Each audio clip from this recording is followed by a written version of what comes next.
কাশ্মীরি রাহমাতুল্লাহ আলাইহির জীবনী নিয়ে আলোচনা করা হয়। যে জায়গার মধ্যে হযরতে সাদ আল ফুকার, হযরতে শাহ আলম চিশতি, হযরত বাবা বুলবুল শাহ কিবলা কাবা রাহমাতুল্লাহ আলাইহি এবং আল্লাহর জামিয়া আউলিয়া কেরামের জীবনী নিয়ে যে জায়গার মধ্যে আলোচনা করা হয়, সেই জায়গার মধ্যে আমার আল্লাহ অসংখ্য অগণিত রহমত এবং বরকত সেই জায়গার মধ্যে নাজিল করতে থাকে। জোরে বলুন সুবহানাল্লাহ। আর জোরে বলুন আমার ভাইয়েরা, আমার রাসূল প্রেমিক বন্ধুরা, ফাতুল বারীর মধ্যে এসেছে যিকরুল আম্বিয়া মিনাল ইবাদাতুন ওয়া যিকরুস সালিহিনা কাফারা। আম্বিয়া কেরামের জীবনী নিয়ে যদি আপনি আলোচনা করেন, হযরতে মুসা কালিমুল্লাহ জীবনী নিয়ে যদি আলোচনা করেন, দাউদ খলিফাতুল্লাহর জীবনী নিয়ে যদি আলোচনা করেন, ইসমাইল জামিউল্লাহর জীবনী নিয়ে যদি আলোচনা করেন, তাহলে আপনারা আমার মধ্যে আল্লাহ পাক ইবাদতে গণ্য করবেন। আর আল্লাহর ওলিগণের জীবনী নিয়ে যদি আলোচনা করেন, ওই আলোচনার দ্বারা আল্লাহ তাআলা আপনার জীবনের জানা অজানা সকল গুনার কাফারার সদকা আমার আল্লাহ আদায় করে দিবে। জোরে বলুন সুবহানাল্লাহ। আর জোরে বলুন। আমরা সেই ওলি আল্লাহর প্রেম ভালোবাসা আমরা নিতে চাই কিনা? জোরে বলুন, আমরা চাই কিনা? আল্লাহর ওলিদের জিয়ারতের কথা আছে কি নাই? আল্লাহর ওলিদের ভালোবাসা মহব্বত আমরা নিতে চাই কিনা? যদি নিতে হয় কি করতে হবে? নামাজ পড়তে হবে। যদি কি করতে হবে? নামাজ পড়তে হবে। মাহে রমজানুল মুবারকের 30টি রোজা রাখতে হবে। সেই রোজার মধ্যে, নামাজের মধ্যে আউলিয়া কেরামের ভালোবাসা, আউলিয়া কেরামের জিয়ারত, আউলিয়া কেরামের আদব, আউলিয়া কেরামের মহব্বত, আউলিয়া কেরামের ভালোবাসা জোরে বলুন আছে কি নাই? জোরে বলুন আছে কি নাই? কার কার বিশ্বাস হয় কি হাত তুলে বলুন। আরে তাকবীর, আরে রিসালাত, আরে রিসালাত।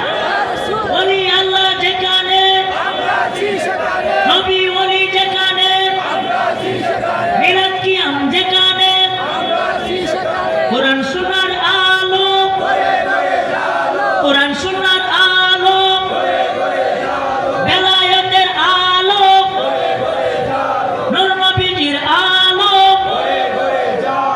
জবান করে বলুন মারহাবা। জোরে বলুন ইয়া রাসূলুল্লাহ।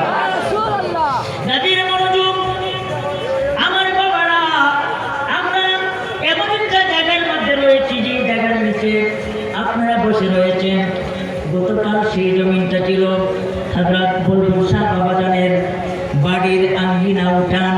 কথা কোন ঠিক কিনা? আজ থেকে ওই জায়গাটা উঠান নয়, বাড়ি নয়, ওই জায়গাটি হয়েছে জান্নাতুল ফেরদাউসের একটা বাগান। জুড়ে বলুন আলহামদুলিল্লাহ। আমার বাবারা, আমার রাসূল প্রেমিক বন্ধুরা, যে জায়গার মধ্যে আপনারা বসে আছেন, সেই জায়গার মধ্যে আল্লাহর ওলি এই জমিনের মধ্যে আগমন করেছেন। যে আগমনের কারণে আজকে আমরা বেলায়েতের যুগ আমাদের ভাগ্যে নসিব হয়েছে। কথা বলেন ঠিক কিনা? আমার বাবারা, এই দেশে হযরতে খাজা গরিব নওয়াজ এসেছেন। এই দেশে 360 আউলিয়ার শিরোমণি সুলতানুল আউলিয়া হযরতে শাহজালালের আগমনের কারণে আমরা ইসলাম পেয়েছি। এই পৃথিবীর জমিনে আল্লাহর ওলিগণের কদম মুবারক পড়ার কারণে আমরা কোরআন পেয়েছি, ইসলাম পেয়েছি, হাদিস পেয়েছি, রিসালাত পেয়েছি, সব কিছু আমরা পেয়েছি একমাত্র আল্লাহর ওলিগণের বেলায়েতের কদমের কারণে। জোরে বলুন সুবহানাল্লাহ। আমার ভাইরা, আল্লাহর ওলি পিরানের পীরদস্তগীর মাহবুব সুবহানী কুতুবে রাব্বানী গাউসে শামদানি আব্দুল কাদের জিলানী, তিনি এত বড় একজন উচ্চ মাকামের একজন আল্লাহর ওলি ছিলেন, যিনি দরবারে একজন চোর আসলেন। খরম সুর, জোরে বলুন কি সুর? খরম সুর। আমার গাউসে বাগদাদ যে খরম জোড়া, তিনি খরম মুবারক পায়ের মধ্যে রাখতেন। ওই খরমের তলির নিচে স্বর্ণ থাকতো। জোরে বলুন আল্লাহু আকবার। আমার বাবারা, আমার রাসূল প্রেমিক ভাইয়েরা,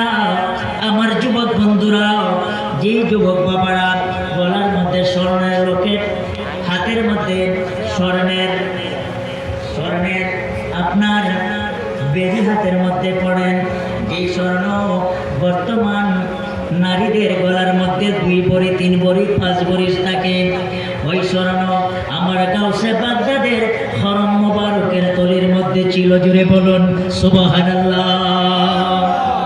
একজন চোর, ওনার 6টা মেয়ে সন্তান, ওর চিন্তার মধ্যে পড়ে গেল, আমার 6টা মেয়ে, আমি সেই মেয়েদেরকে আমি কিভাবে বিবাহ দিব, কিভাবে আমি গরিব সংসার, আমি তাদেরকে কিভাবে আমি বিবাহ দিব, এত টাকা পয়সা তো আমার কাছে নেই। ওনার চোখের মধ্যে নজরের মধ্যে পড়ে গেল আমার গাউসে বাগদাদ আব্দুল কাদের জিলানী রহমাতুল্লাহ আলাইহি, ওনার হরম মোবারক ওনার হুজরা শরীফের কাছে রেখে যখন ভিতরের মধ্যে প্রবেশ করলেন, ওই চোর তার নয়নের মধ্যে পড়লো আর আফসোস করতে লাগলো, আমি যদি গাউসে বাগদাদ আব্দুল কাদের জিলানী বাগদাদি রহমাতুল্লাহ আলাইহি এই হরমগুলো যদি আমি চুরি করতে পারতাম, আমি অনেক বড় লোক হতে পারতাম। আল্লাহু আকবার।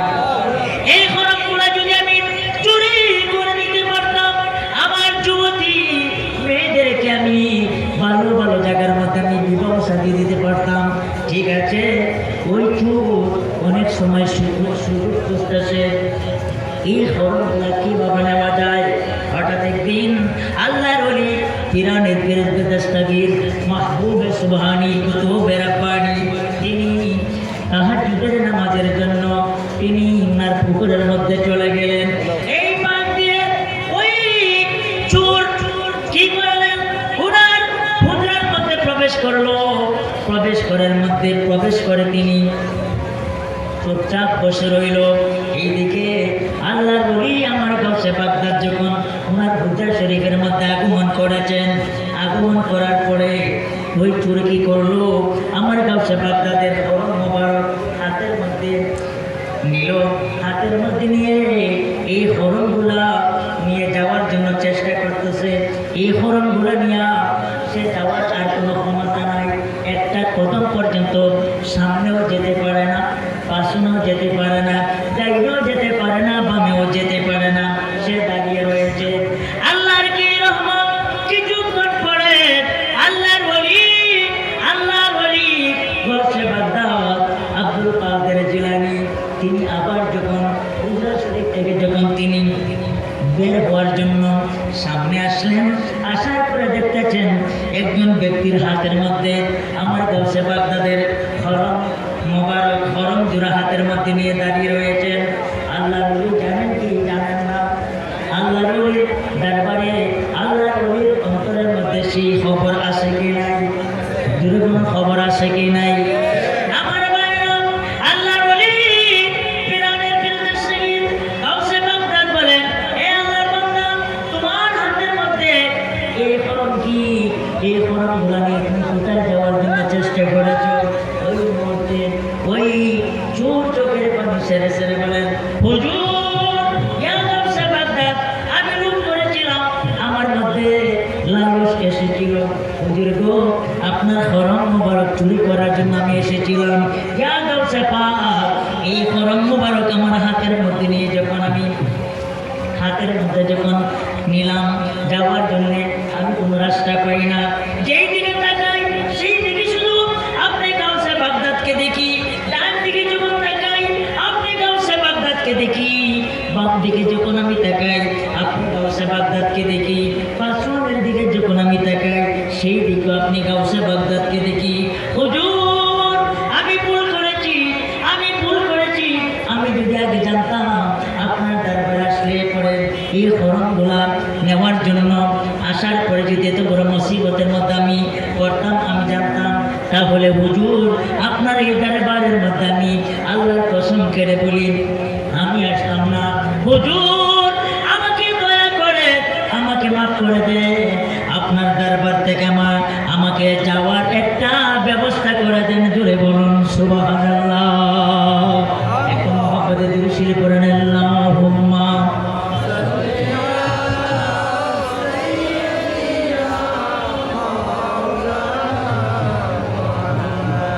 ওয়া আলা আলি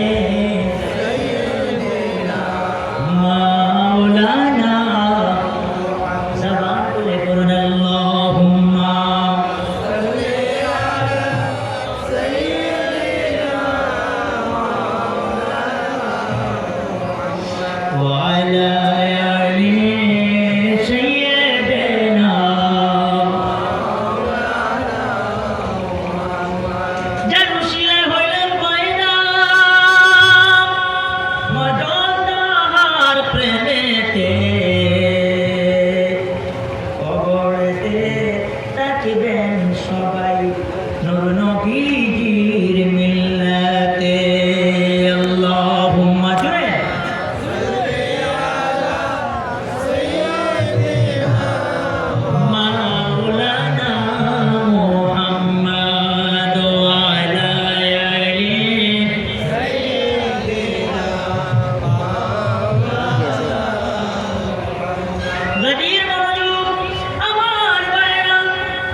পাশে সাইয়েদনা হযরত গাউসে বাগদাদ, যার কলমের মধ্যে আমার নবীজির প্রেম ছিল। জুড়ে বলুন আল্লাহু আকবার। এই প্রেম থাকার কারণে আমার আল্লাহ বান্দা থেকে বন্ধু বলে গ্রহণ করেছেন। জুড়ে বলুন সুবহানাল্লাহ। আমার ভাইরা, আল্লাহর ওলি ফিরআউনের বিরুদ্ধে গিয়ে মাহবুবে সুবহানি কুতুবে রাব্বানি আব্দুল কাদের জিলানী তিনি হুজরার মধ্যে আসলেন। এই করম হাতের মধ্যে নিয়ে এই জুতা চুল দাঁড়িয়ে রয়েছে, রাস্তা পায় নাই। কিছুক্ষণ পরে 40 জন আল্লাহর ওলি ইরান দেশ থেকে আসলেন। জুড়ে বলুন আল্লাহু আকবার।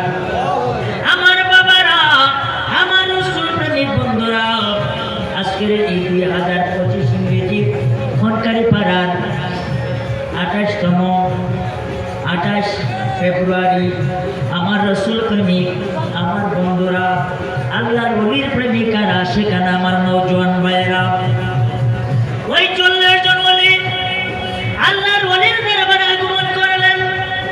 আর এই মুহূর্তে আল্লাহর ওলি গাউসে বাগদাদের দরবারে তারা আরজি পেশ করলেন, হুজুর ইয়া গাউসে পাক, ইরান দেশের একজন শহর কুতুব ইন্তেকাল করেছেন। ইরান দেশের একজন শহর কুতুব পৃথিবীর জমিন থেকে পর্দা করেছেন। এই দেশের মধ্যে যদি একজন শহর কুতুব যদি আপনি এই মুহূর্তে নিযুক্ত না করে দেন, ওই দেশটা ধ্বংস হয়ে যাবে, ওই দেশটি রাখা যাবে না। ওই দেশ থেকে আল্লাহ এবং আল্লাহ রাসূলের সম্মান বিলুপ্ত হয়ে যাবে। নামাজ রোজা থেকে তারা একেবারে দূরে সরে গিয়েছে। হুজুর এই মুহূর্তে একজন শহর কুতুবের ব্যবস্থা করে দেন। আল্লাহর ওলি পিরানের পীরদেশ থেকে মাহবুবে সুবহানি বলেন, এরে আল্লাহর বান্দা, এখন তো গভীর রাত্র হয়েছে, সেই রাত্রে তোমরা এসেছো, এই মুহূর্তে আমি তোমাদেরকে কিভাবে ওলির ব্যবস্থা করে দেব? এখন দেওয়া সম্ভব হবে না। সকাল বেলায় আমার দরবারের মধ্যে অনেক আলেম ওলামা আসবেন, অনেক ইমানদার আসবেন, অনেক খতিব সাহেব আসবেন, অনেক মুহাদ্দিস মুফাসসির আসবেন। এর মধ্যে যাচাই বাছাই করে আমি একজন ওলির ব্যবস্থা করে দেব।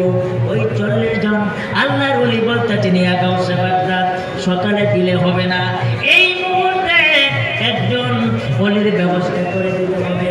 যতক্ষণ পর্যন্ত একজন ওলির ব্যবস্থা না করে দিবেন, ততক্ষণ পর্যন্ত আমরা 40 জন ব্যক্তি এসেছি, আমরা একটা কদম আপনার দরবার থেকে আমরা যাব না। জোরে বলুন সুবহানাল্লাহ। আল্লাহু আকবার, আল্লাহু আকবার। জোরে বলুন না ইয়া রাসূলুল্লাহ। আমার বাবারা, আমার বন্ধুরা, আল্লাহর ওলি গাউসে বাগদাদ আব্দুল কাদের জিলানী মুচকি মুচকি হেসে বলেন, এরে আল্লাহর বান্দা, তোমরা চিন্তা করো না, এই মুহূর্তে কি ওলির ব্যবস্থা করে দিতে হবে? বলে হ্যাঁ, এই মুহূর্তে ওলির ব্যবস্থা করে দিতে হবে। আল্লাহর ওলি গাউসে বাগদাদ বলেন, এরে আল্লাহর বান্দারা, এরে আল্লাহর ওলিগণ, তোমরা কোনো চিন্তা করবে না।